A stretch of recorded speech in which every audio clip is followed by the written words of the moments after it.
have the story this morning in the Gospel of the 10 lepers who were cleansed. And one of them comes back and gives thanks, but the other 9 don't. And the Lord is amazed and says, "Where are the other 9? What happened to them?" But this one who came back to give thanks, and he's a stranger. He's not a Jew. He's not one of our people. He's a stranger, and yet he's come to give thanks. And how important it is for us to give thanks, and how often do we forget? How often do we forget to give thanks in the little things, and how often do we forget to give thanks in the great things?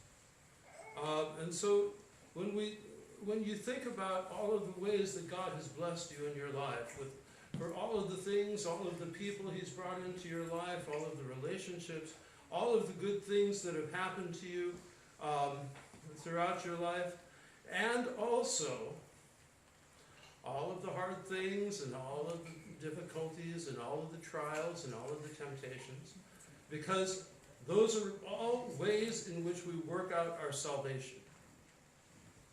That we need to be able to give thanks to God for all of these things.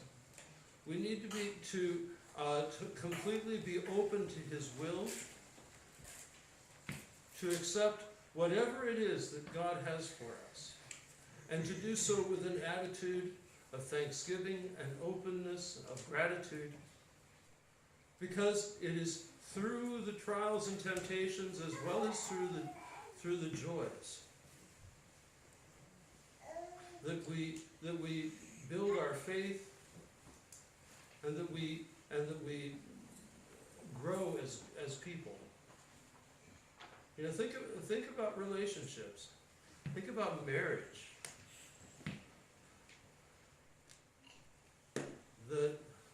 There's a story that I read recently about this older couple that was worried that their new son-in-law and daughter would be going through all of the trials and tribulations and all the difficulties of a newly married relationship. And we're praying that they would be spared that. But then the priest says to them, "And so would you deprive them of the opportunity to have all of those same kinds of trials and troubles and disagreements and all of that by which you worked out your loving relationship?" Because it's by working together through temptations, it's by supporting one another in temptations, by loving one another through temptations, that we grow closer and that we work out our relationship. We work out our love for one another, and get to know one another on a far deeper level than if everything is just some kind of superficial, nicey-nicey kind of thing. Because if we think all of life is going to be a bowl of cherries, as it were, we have another thing coming. Because it's not. But the trials and temptations that come, those are given to us.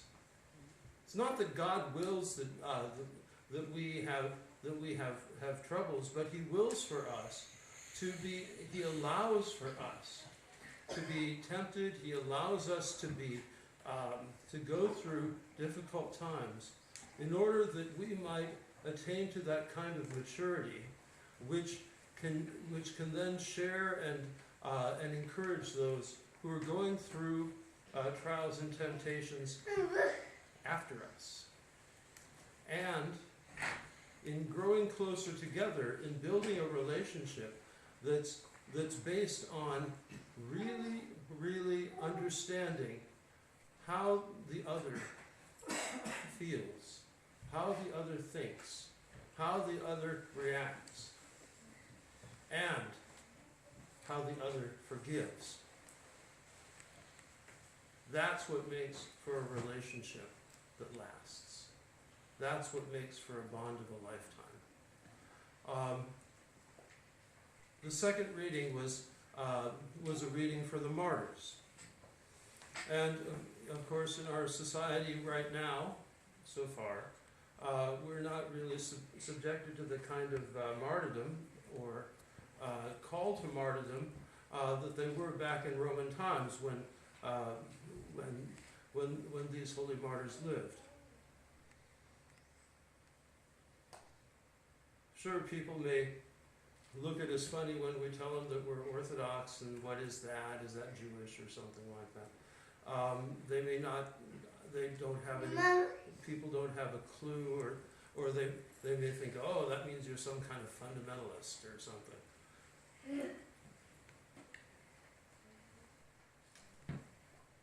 But the concluding word of that gospel passage is, in your patience, possess your souls. And what does that mean? It means being patient through the trials and temptations of life that life brings to us. And don't betray yourself. But allow the process to happen of growth, of where you can see your own wrong, where you can see your own sins, own your own sins, confess your own sins. That's really important.